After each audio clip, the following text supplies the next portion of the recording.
کہ نبی صلی اللہ علیہ وسلم نے فرمایا، اللہ تعالیٰ فرماتے ہیں من تقرب الی شبرا تقربت الیہ باعا، جو ایک بالش میری طرف چل کے آتا ہے میں ایک ہاتھ اس کی طرف چل کے جاتا ہوں، اور جو میری طرف چل کے آتا ہے اتیتہ ہرولا، میں اس کی طرف دوڑ کے جاتا ہوں۔ یہ حدیث ہے ہی یہ سمجھانے کے لیے کہ آپ پہل تو کرو، آنا تو شروع ہو، گرتے پڑتے ہی آؤ۔ کچھ آپ کرو گے، کچھ کون کرے گا؟ کچھ اللہ کرے گا۔ تو کیا کرنا ہے بھائی؟ اپنے شیڈول کو، اپنے اسکیجول کو تبدیل کرنے کے لیے سب سے پہلے ابتدا کہاں سے کرنی ہے؟ نماز سے۔ بھائی اب زندگی میں نماز کبھی بھی نہیں چھوٹے گی۔ اللہ نے کہا تھا نماز پڑھو فجر کی، آپ اللہ کا حکم آپ سے اتنا سا پورا نہیں ہوا اور صبح پراٹھے کھانے کے لیے ناشتے پہ بیٹھ جاتے۔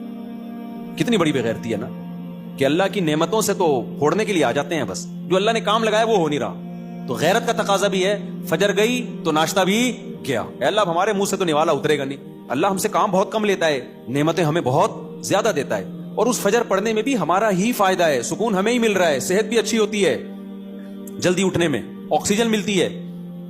اور صبح کی جو دھوپ ہے نا، یہ جو ٹھنڈی دھوپ ہوتی ہے صبح کی، سرخ دھوپ، یہ وائٹامن ڈی بہت تیزی سے بڑھاتی ہے باڈی میں لگی۔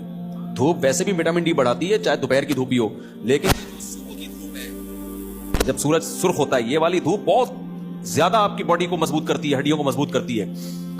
تو ہمارا ہی فائدہ اس میں۔ اور نبی صلی اللہ علیہ وسلم نے ارشاد فرمایا، دیکھو اسلام میں جتنی فضیلت نماز کی ہے کسی حکم کی اتنی فضیلت نہیں ہے۔ آپ صلی اللہ علیہ وسلم نے فرمایا، دیکھو قیامت کے دن جب اللہ کا دربار لگے گا، ہم دنیا میں جب کوئی بڑی مجلس ہوتی ہے تو ایسی محفل میں جہاں کوئی حاکم وزیر اعظم آیا ہوا ہو، ہر ایک کی کوشش ہوتی ہے آگے۔ ڈاکٹر ذاکر نائک کا جب پروگرام، کتنے لوگ یار ہمیں آگے سیٹ مل جائے، ہمیں آگے سیٹ مل جائے۔ تو یہ تو کچھ بھی نہیں ہے بھائی، اصل تو وہ دربار ہوگا جو اللہ کا لگے گا قیامت کے دن۔ تو اس میں جس کو آگے سیٹ ملے گی نا، حقیقت میں وہ واقعی فخر کرے گا۔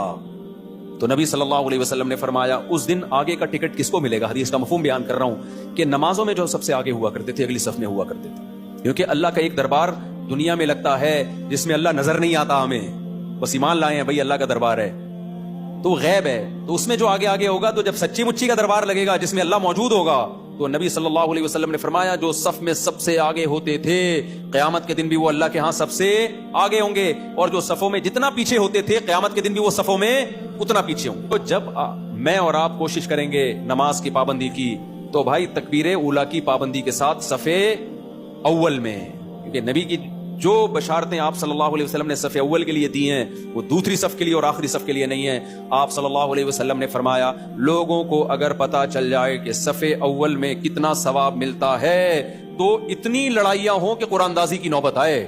پورا محلہ وہ جو اجر ملے گا نا قیامت کے دن، جو پروٹوکول ملے گا اللہ کے دربار میں، وہ لوگ اپنی آنکھوں سے دیکھ لینا، وہ قیامت کا منظر اللہ دکھا دیں کہ صف اول والے آج کہاں ہیں۔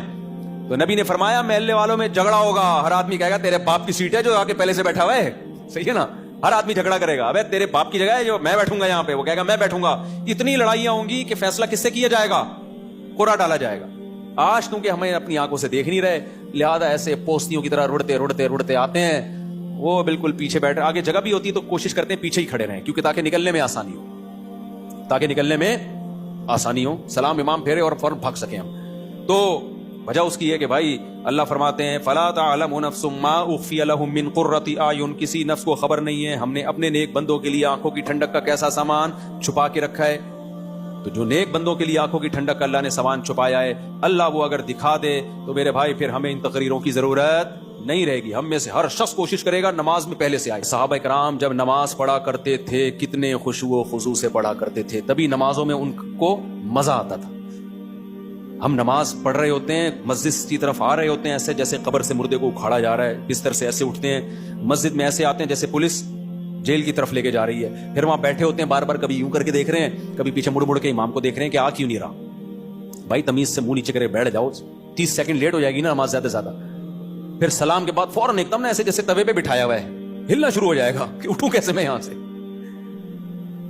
سکون سے۔ نبی صلی اللہ علیہ وسلم نے فرمایا جتنی دیر انسان نماز کے انتظار میں ہوتا ہے اللہ کی ہاں اتنی دیر نماز ہی کی حالت میں ہوتا ہے، اس کو نماز کا ثواب ملتا رہتا ہے، اس کو نماز کا ثواب ملتا رہتا ہے۔ اور جتنی دور سے چل کے آئے گا، آپ صلی اللہ علیہ وسلم نے فرمایا ہر قدم پہ اللہ ایک نیکی دیں گے اور ایک گناہ اس کا معاف کریں گے۔ کتنے فضائل ہیں میرے بھائی نماز پڑھنے کے۔ نبی صلی اللہ علیہ وسلم نے فرمایا، کیا پیاری حدیث ہے یار، اس سے تو بڑا مزہ آتا ہے۔ نبی نے فرمایا کہ میری امت قیامت کے دن اپنی چہروں کی سفیدی سے پہچانی جائے گی، کیونکہ اتنا وضو کیا ہوگا نا اس نے زندگی میں.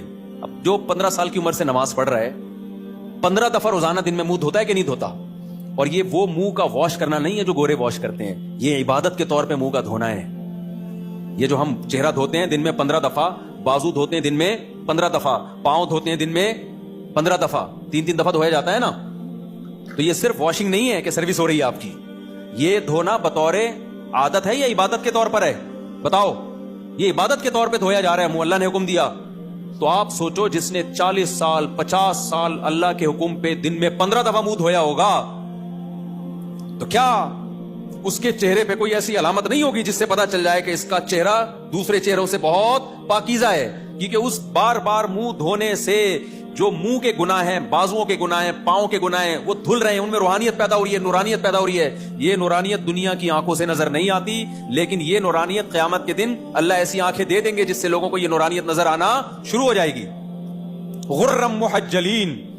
آپ نے فرمایا کہ اتنا واضح ہوں گے نا اہل اسلام قیامت کے دن، جو نمازی تھے اتنے واضح ہوں گے نا ان کے چہرے، فرمایا جیسے سارے سیاہ گھوڑے ہوں اور ان میں ایک سفید پیشانی والا گھوڑا ہو اور اس کے سفید پاؤں ہو. گھوڑوں میں یہ بڑی خوبصورتی سمجھی جاتی تھی کہ مکمل سیاہ ہو لیکن پیشانی کیا ہو؟ سفید، اور پاؤں کیا ہو؟ سفید. صرف پاؤں میں سفیدی کے نشانے سے گھوڑے میں بڑا حسن پیدا ہوتا ہے. تو آپ نے فرمایا کہ سارے سیاہ گھوڑوں میں اگر سفید پیشانی والا گھوڑا ہوگا تو فوراً الگ پہچان ہوگی کہ نہیں ہوگی؟ تو نبی نے فرمایا میں اپنے امتیوں کو پہچاننے میں کوئی کنفیوژن نہیں ہوگی، کیونکہ وضو کی کثرت کی وجہ سے سب کے چہرے نورانی ہوں گے، سفید ہوں گے. سب کے بازو کیا ہوں گے؟ نورانی اور سفید. جتنا ایریا وضو میں کور ہوتا ہے نا سارا سفید ہوگا. سفید کا مطلب نور نکل رہا ہوگا، اس سے نورانی چہرے ہوں گے. تو یہ ہلکی چیز نہیں ہے بھائی نماز کا قائم کرنا. تو پہلے سے پلاننگ کرو. فجر پڑھنی ہے تو رات کو جلدی سونا پڑے گا، سمجھ رہے ہو؟ تو یہ ساری، تو اللہ نے فرمایا کہ آدھی ڈپریشن آپ کی اس سے دور ہو جائے گی. آپ کو زندگی میں لطف آنا شروع ہوگا، مزہ آنا شروع ہوگا. پھر اللہ سے تعلق جیسے جیسے بنے گا، جتنا مضبوط ہوگا، زندگی میں سکون بڑھتا چلا جائے گا. اللہ تعالیٰ سمجھنے کی، عمل کی توفیق عطا فرمائے.